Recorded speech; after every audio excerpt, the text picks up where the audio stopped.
أعوذ بالله من الشيطان الرجيم. بسم الله الرحمن الرحيم. السلام عليكم ورحمة الله وبركاته.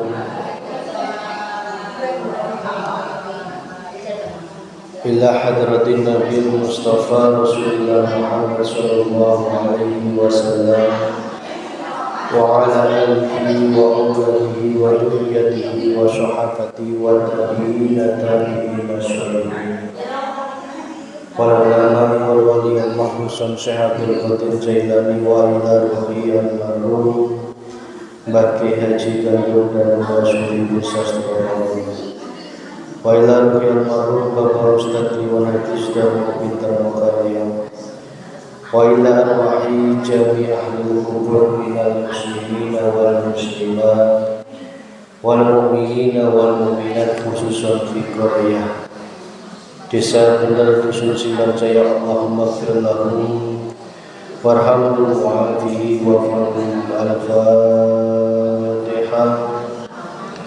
A'udzu billahi minasy syaithanir rajim. Bismillahirrahmanirrahim. Alhamdulillahirabbil alamin arrahmanir rahim maliki yaumiddin. Iyyaka na'budu wa iyyaka nasta'in ihdinas siratal mustaqim. Shiratal ladzina an'amta 'alaihim ghairil maghdubi 'alaihim waladdallin. Bismillahirrahmanirrahim. Alhamdulillahirabbil alamin. Alhamdulillahi 'ala nikmatil iman. Alhamdulillahi 'ala nikmatil Islam. Asyhadu an la ilaha illallah wa asyhadu anna Muhammadar Rasulullah. Allahumma sholli ala sayyidina Muhammad wa ala ali sayyidina Muhammad sallallahu alaihi wasallam. Yang dimuliakan Allah, ibu-ibu jamaah pengajian tinggal Jumat sore. Alhamdulillah dina sunten ieu urang sadayana tiasa ngarumpul ngariung dina mu'minnya Allah Subhanahu wa taala.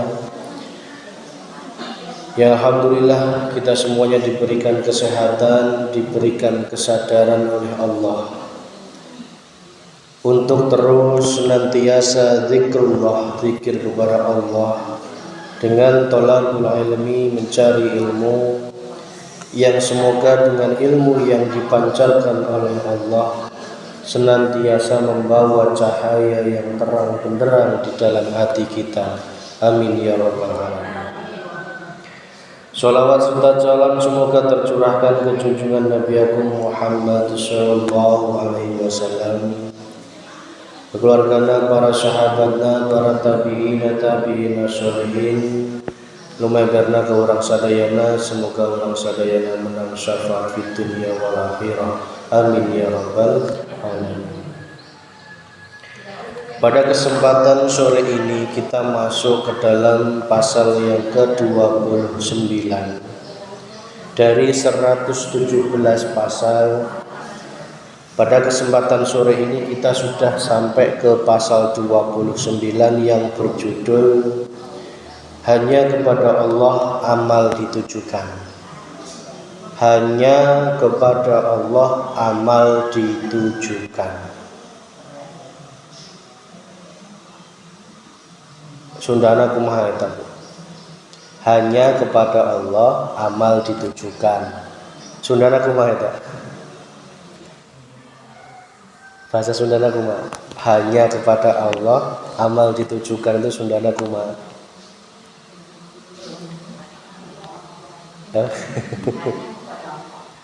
Amal ditujukan.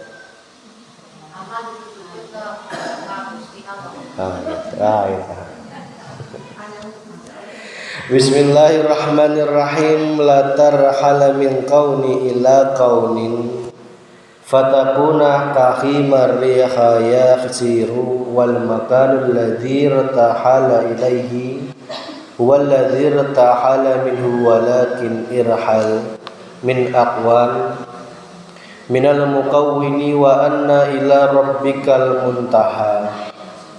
Wandur ila qawlihi sallallahu alaihi wasallam faman kana biharatuhu ilallah wa rasulihi fa hijratuhu ilallahi wa rasulihi wa man kanat bihi hijratuhu ila dunya yasibuha aw ri'amtihi yatazawajuha wa fi zaratuhu ila ma hajara ilaihi fafham wa qawlihi alaihi salatu wassalamu wa ta'mal hadal a'ram in kunta dha fahmi, yang artinya janganlah berangkat dari satu keadaan menuju keadaan yang lain, maka jadilah kamu seperti binatang himar penarik gilingan. Jadilah kamu seperti binatang himar penarik gilingan. Dia berjalan, sedang jalan yang dia tempuh itu sebenarnya adalah jalan di mana dia mulai berangkat. Akan tetapi berangkatlah dari semua keadaan ini menuju kepada yang menciptakan keadaan, yaitu Allah Subhanahu wa ta'ala. Sesungguhnya hanya kepada Tuhanmu tempat kamu sampai pada tujuan. Ingatlah Rasulullah SAW bersabda, barang siapa hijrahnya kepada Allah dan Rasulnya, maka hijrahnya itu akan sampai kepada Allah dan Rasulnya. Dan barang siapa hijrahnya itu menuju kepada dunia yang akan diperolehnya atau kepada perempuan yang akan dikawininya, maka hijrahnya itu akan sampai kepada apa yang dia hijrah kepadanya. Fahamkan sabda Rasulullah SAW dan anganlah perkara ini jika kamu orang yang mempunyai kefahaman. Ibu-ibu yang dirahmati Allah, ingatlah, renungkanlah, sadarkanlah bahwa sejatinya hidup ini adalah perjalanan. Sejatinya hidup kita ini adalah perjalanan. Dan perjalanan yang sesungguhnya itu adalah perjalanan hanya menuju kepada Allah Subhanahu wa ta'ala. Karena banyak sekali kondisi umat Islam saat ini yang ngakunya dia berjalan menuju Allah, tetapi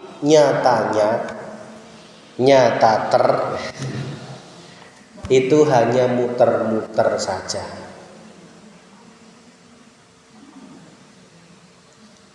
Mengapa muter-muter? Bahkan di dalam kitab ini sampai-sampai digambarkan ibarat binatang himar yang dia menarik gilingan yang hanya muter saja, seolah-olah dia berjalan menuju satu tujuan, ternyata dia balik lagi ke tempat semula. Karena apa? Jalannya muter.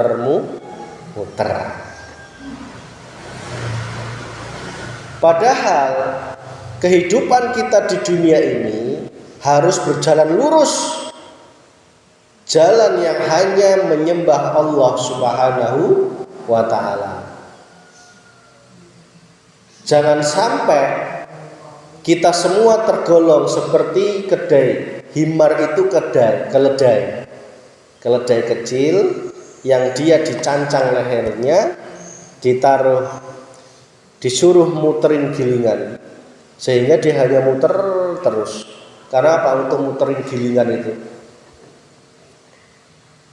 Artinya si himar tadi tidak akan pernah sampai kepada tujuan. Karena apa? Dia tertali, terikat oleh tali, dan tali itu terikat kepada lehernya dan terikat kepada kayu atau gilingan tadi. Coba renungi, bagaimana kondisi rohaniah kita? Apakah seperti himar yang muter-muter gitu saja, ataukah sudah sampai kepada Allah Subhanahu wa ta'ala, atau masih proses dalam perjalanan? Lantas bagaimana orang-orang yang hatinya muter-muter terus saja di dalam perjalanannya yang katanya mau menuju Allah, tetapi faktanya hatinya muter-muter terus? Ada yang muter-muter terus, ada yang sukanya melipir-melipir, mampir. Bu, ibarat panjenengan ke Majenang, pengen ke Jakarta, kalau naik sepeda motor, naik mobil, tak jamin mesti pengen mampir. Bener apa bener? Pengen mampir ngombe, pengen mampir makan, pengen mampir jajan. Sing bahaya kalau kau cantol apa? Salaki kaset, nah bahaya. Lantas bagaimana kalau perjalanan itu menggunakan pesawat? Dari Jogja ke Jakarta nggak ada yang namanya pesawat itu mampir. Paham ya? Nah ini, kalau mampirnya itu nggak kelamaan, nggak masalah, pasti nyampe tujuan. Pelan-pelan, asal nyampe selamat sampai tujuan. Tetapi yang namanya mampir-mampir itu banyak enak Apa wani kalau bapak-bapaknya mampir ke warung kopi, sing dodolan warung kopi apa cuantik ya, bahaya. Apa maksudnya apa yang kami sampaikan ini? Ini adalah kondisi kebanyakan umat di dalam perjalanan ibadahnya itu masih karena selain Allah Subhanahu wa ta'ala.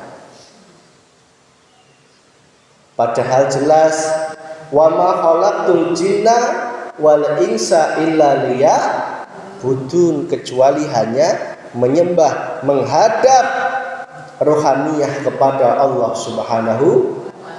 Faktanya rohaniyah kita masih menghadap dunia seisi. Ayo, itu namanya mampir. Kalau mampir mending. Kalau seperti himar, muter, balik lagi. Sudah rajin sholat, ternyata belum bisa mencegah perbuatan keji dan ngago gorengna masih, ghibahna masih, sombongna masih. Nanti merasa paling alimna merasa paling hebatna banter. Itu ibarat himar yang hanya berputar. Artinya apa? Ibadahnya tidak pernah sampai kepada Gusti Allah. Ayo kita preteli satu-satu. Mengapa sih ibadah kita nggak nyampe kepada Allah? Jawabannya karena kita masih terikat. Ruhaniyah ini masih terikat kencang dengan syahwatut dunia, kesenangan dunia. Bu, siapa sih yang nggak pengen bondo sugih? Kabeh pengen nggih? Siapa sih yang nggak ingin jabatan? Siapa sih yang nggak ingin punya kemewahan dunia? Saya yakin semua orang ingin. Tetapi jangan sampai menjadikan kecintaan kita terhadap dunia itu menjadi tali pengikat iman kita untuk bertemu Gusti Allah. Bagaimana syahwat dunia itu bisa mengikat iman kita manakala ibadah kita masih ada angen-angen kepentingan dunia. Ayo Mas, saya dulu kayak gitu. Ayeuna geus henteu. Dulu sholat saya masih karena ingin dagangan laris. Sholawatan saya, zikir saya, puasa saya masih ingin karena kepentingan dunia. Aku gadekan ibadahku masih ngarep-ngarep imbalan dari Gusti Allah. Berarti ibadahnya tidak Ingat, ibadah yang tidak ikhlas itu ditolak Gusti. Loh bener, di Al-Qur'annya ada. Ibadah yang karena tidak selain Allah, yang karena selain Allah ibarat debu di atas batu, diguyur hujan deras, debunya menjadi bersih, tidak tersisa. Ayo. Itulah jawaban mengapa kita sudah rajin sholat, kita sudah rajin zikir, kita sudah rajin ibadah, tetapi kenapa kelakuan kita masih gitu-gitu saja? Karena apa? Ada tali pengikat yang kuat di dalam hati kita, di dalam iman kita, yang wujudnya kesenangan dunia. Ibadahnya masih karena ingin dipuji-puji makhluk. Saya dulu itu ahli maksiat. Saya ingin membuktikan kepada semua orang saya sekarang ahli berarti sholatnya masih karena ingin dipuji-puji, ingin dilihat Nggak heran kelakuan hatinya masih gitu-gitu saja. Na'udzubillah min dzalik. Maka kami mengajak, ayo saudaraku, dulurku, semua saja, saking sayangnya Allah pada panjenengan, tolong segera lekas-lekaslah terima ilmu dinul haq ini. Karena kita tidak tahu ajal kita sampai kapan. Nggak tahu. Jangan pernah kita mengandalkan amal kita. Oh, aku sudah amalnya dah banyak, aku pahalanya dah banyak. Ingat, iblis saja ibadahnya sudah puluhan ribu tahun, masuk neraka hanya gara-gara sombong. Ayo, hangus semua ibadahnya. Maka kami selalu menekankan, mengingatkan, tidak pernah lelah-lehahnya sebagai wujud sayangnya Allah. Ayo kami menawarkan masuk rombongan naik pesawat. Enak, mahal tapi Bu ya. Naik pesawat itu mahal daripada naik motor, mobil ya. Naik pesawat cepet nyampe. Tinggal duduk manis, nggak kerasa apa-apa, nggak kerasa gejlak-gejlak, nggak kanginan, nggak masuk angin, diem aja, makan dilayani ya, wes enak, ngerti-ngerti sudah sampai tujuan. Apa yang kami maksud dengan pesawat itu? Yaitu kami mengajak agar cepat sampai kepada Allah. Kuncinya naiklah pesawat al-dzikru bisiril asror, zikir sadar. Oh, Mas, aku biasanya naik sepeda ontel, naik motor, naik mobil, diajak naik pesawat nggak mau Mas, aku takut kalau pesawatnya jatuh langsung meninggal. Ya. Maka agar kita betul-betul rohaniyah kita ini sampai kepada tujuan, maka wajib ruhaniyah kita ini selalu menghadap kepada Allah Subhanahu wa ta'ala. Ingat, di dalam ibadah kita dituntut untuk ikhlas kepada Allah Subhanahu wa ta'ala. Kita dituntut hanya amal ini ditujukan kepada Allah Subhanahu wa ta'ala. Ingat, ikhlas, kita ibadah katanya suruh ikhlas. Kita ibadah suruh ikhlas. Sudah tahu caranya ikhlas? Tak tanya balik, sudah tahukah caranya ikhlas?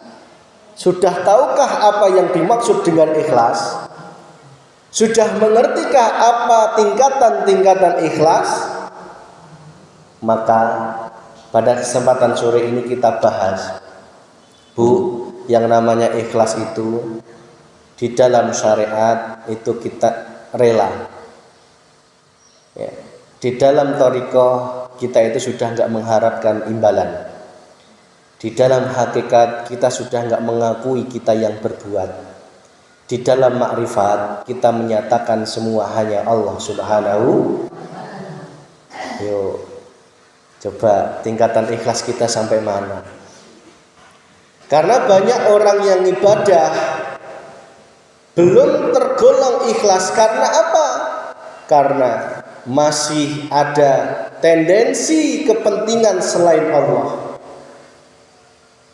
Ada yang ibadahnya masih karena ikut-ikut. Kalau nggak ikut tuh malu. Ya. Ada yang ibadahnya karena ingin puji-pujiannya makhluk, ingin dilihat orang, ingin dianggap soleh. Dalam hati kecilnya, aku ingin menunjukkan kepada semua orang bahwa aku sekarang menjadi orang yang soleh. Ingat dulur, itu masih hawa nafsu. Itu masih kegolong hawa nafsu. Sudah enggak ikut-ikutan, sudah sadar pengen panggilan hati, sudah enggak karena ingin dipuji, sudah enggak karena takut orang, omongan orang. Tetapi tingkatan yang kedua masih mengharapkan pahala balesane Gusti. Wujud pahala, wujud surga, wujud dinikmatkan dunia, dagangannya laris, jabatannya naik, ya, panennya melimpah. Itu semua urusan dunia. Kalau masih mengharapkan semua ini, berarti amalnya masih ditujukan kepada selain Gusti Allah.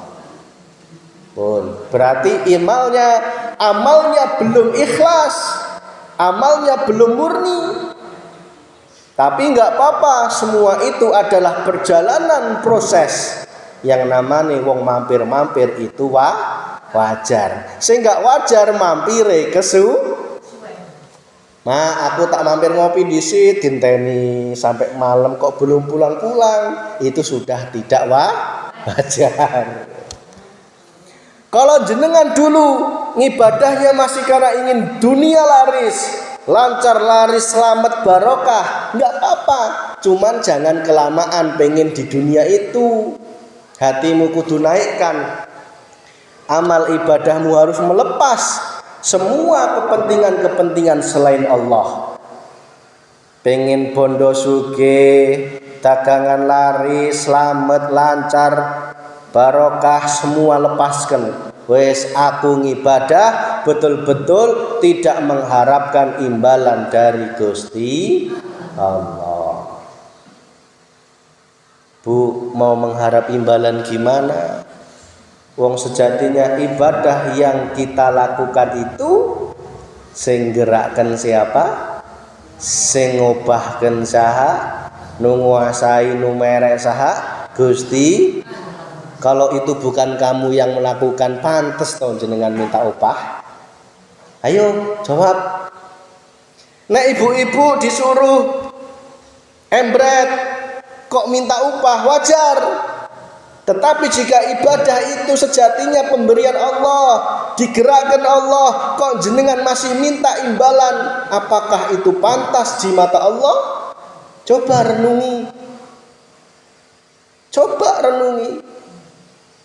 Mengapa selama ini kok kita masih terus belum hati ini ikhlas menghadap Allah? Ayo dulur, kami agak keras gini karena apa? Saking sayange Gusti Allah. Nek pengen disayang alhamdulillah, kok malah nggak mau disayang, kok marah-marah, ya innalillah. Yang ketiga, tingkatan ikhlas yang ketiga sudah melepas kepentingan dunia, sudah tidak mengharapkan amal, pahala, surga, tidak takut lagi neraka dan sebagainya. Yang ikhlas ketiga adalah orang ngaku-ngaku diri kita yang beribadah.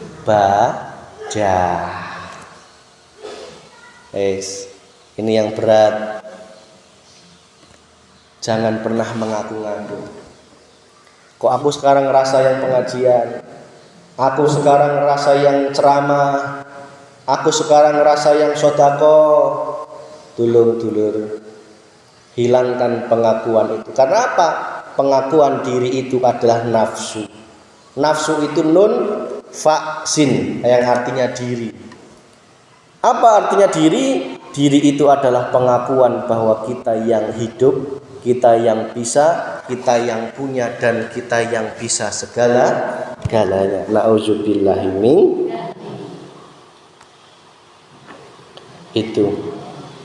Bagaimana cara kita melepas keakuan? Dengan terus menggelorakan zikir sirul asrar. Terus ya. Maka biar kita tidak muter-muter aja, jangan pernah melihat makhluknya. Didatangkan apapun, lihatlah Allahnya. Dihadapkan apapun, sadari Allahnya.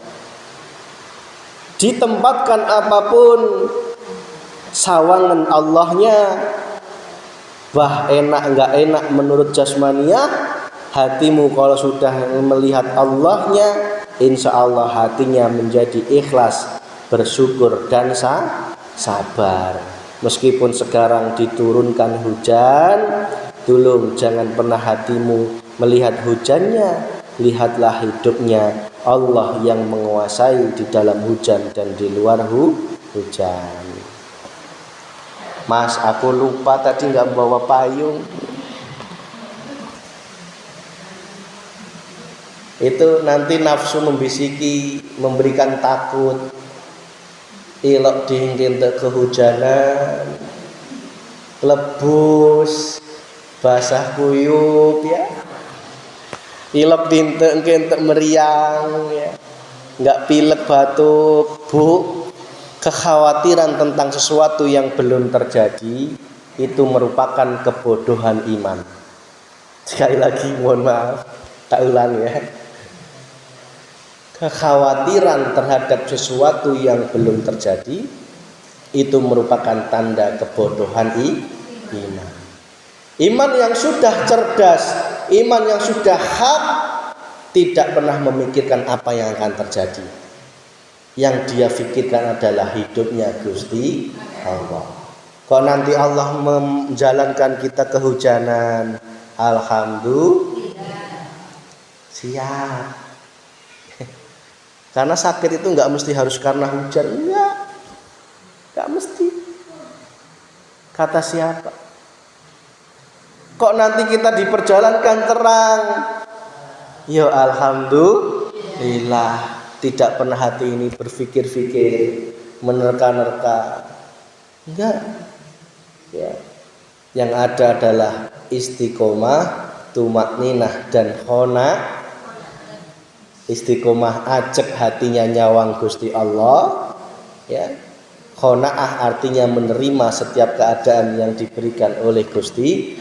Caranya gimana? Jangan dilihat keadaan itu. Jangan. Bah keadaan hujan, keadaan nggak punya duit, keadaan bojo merengut, keadaan suami marah-marah, nggak usah dilihat keadaannya itu, jangan. Lihatlah hidup. Hidup mana? Ini. Ya. Itu saja yang kau lihat.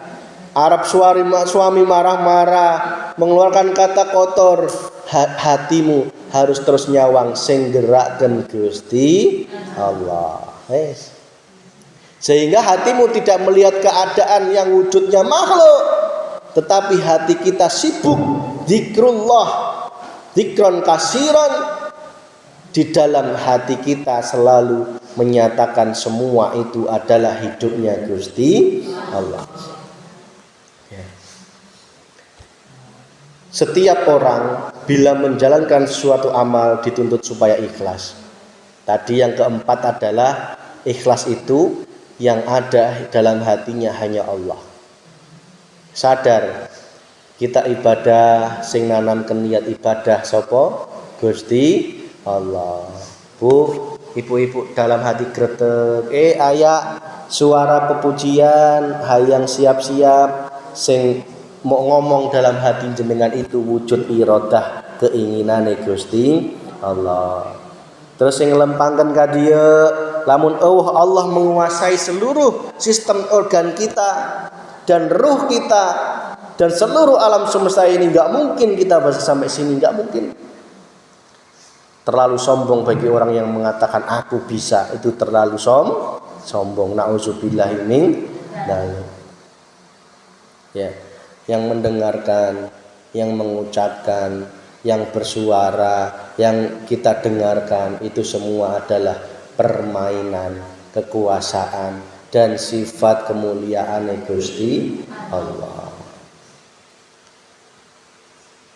Jadi yang harus dilakukan oleh orang yang berjalan menuju kepada Allah adalah amalnya yang ikhlas itu ditujukan kepada Allah saja.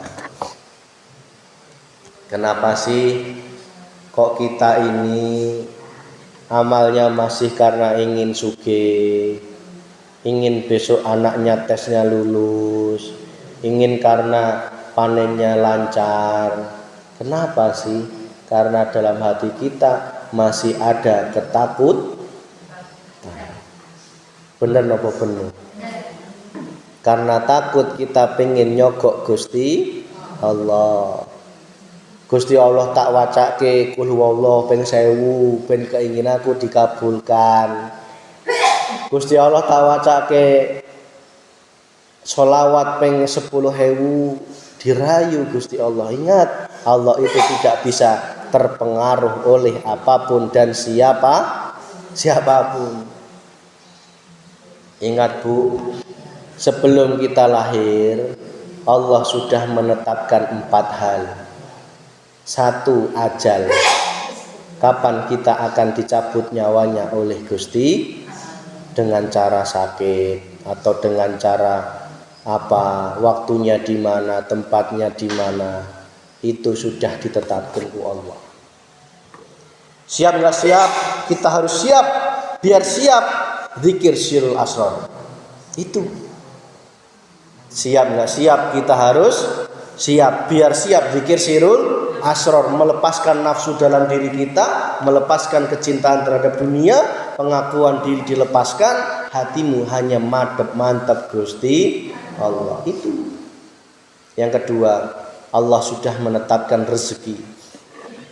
Rezeki itu berarti jenuk saetikna, carana kumaha, iraha nampakna, lewat saha kabeh geus digambarkeun Gusti. Enggak usah khawatir, dan enggak usah sombong. Duitku banyak, hartaku banyak karena kehebatanku. Orang ngaruh bos. Ya, semua itu datangi dari Gusti Allah. Bu, sukses itu bukan terpengaruh oleh ikhtiar dan semangat, bukan, tetapi karena pemberian Gusti. Buktinya apa? Banyak orang semangat sukses yo akeh, banyak orang semangat gagal yo akeh. Bener? Banyak orang ikhtiar kerja keras sukses banyak. Banyak orang kerja keras banting tulang siang malam gitu-gitu keneh juga berarti rezeki itu karena sudah diberi Gusti. Coba renungi. Ya. Sehingga kita nggak usah melihat kiri kanan. Saudara kita, tetangga kita, apapun berapapun yang rezeki Allah berikan, nggak usah menjadikan hatimu sakit, nggak usah menjadikan hatimu sedih, nggak usah menjadikan hatimu iri. Jika engkau masih terjadi seperti itu, berarti imanmu masih lemah kepada Gusti. Yang ketiga, Allah sudah menentukan amal baik dan amal buruk.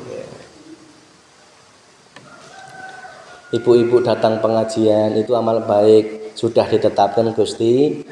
Ibu-ibu sholat itu sudah ditetapkan. Ibu-ibu puasa ngaji, ibu-ibu ngelayanan kopi salapi itu juga sudah digariskan Allah.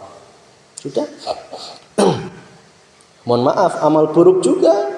Ibu-ibu marah, ibu-ibu sombong, ibu-ibu ghibah, mohon maaf, itu semua sudah ditetapkan Gusti Allah. Kita tidak bisa menahan, kita tidak bisa menolak kemaksiatan datang, karena kemaksiatan itu mutlak hak prerogatifnya Gusti. Ayo, siapa yang bisa menolak marah? Enggak bisa. Kalau memang sudah takdirnya marah, tetap marah. Yang penting lekas-lekas sadar kepada Gusti Allah. Sebaliknya kita tidak bisa menolak taat jika sudah ditetapkan oleh Allah. Enggak bisa. Kalau engkau sudah ditakdirkan jadi orang soleh, orang alim, ya, maupun meskipun kumpulnya para preman, kumpulnya para orang-orang yang nakal, yang jahat, hatimu tetap soleh di hadapannya Allah Subhanahu wa ta'ala. Yang keempat, sudah ditetapkan selamat atau tidaknya, celaka atau tidaknya, diri kita masuk surga atau neraka, disiksa kubur atau enggak, makrifat atau enggak selama di dunia, kabeh semua sudah digariskan Gusti Allah.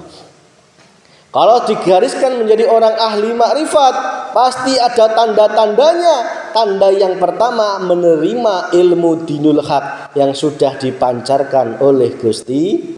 Ayo, kalau sudah ada tanda-tanda menerima ilmu, tanda yang kedua mengamalkan, yang ketiga mengistiqomahkan sampai engkau dijalankan ketemu Allah di dalam kondisi apapun, hati kita ditakdirkan makrifat kepada Gusti Allah.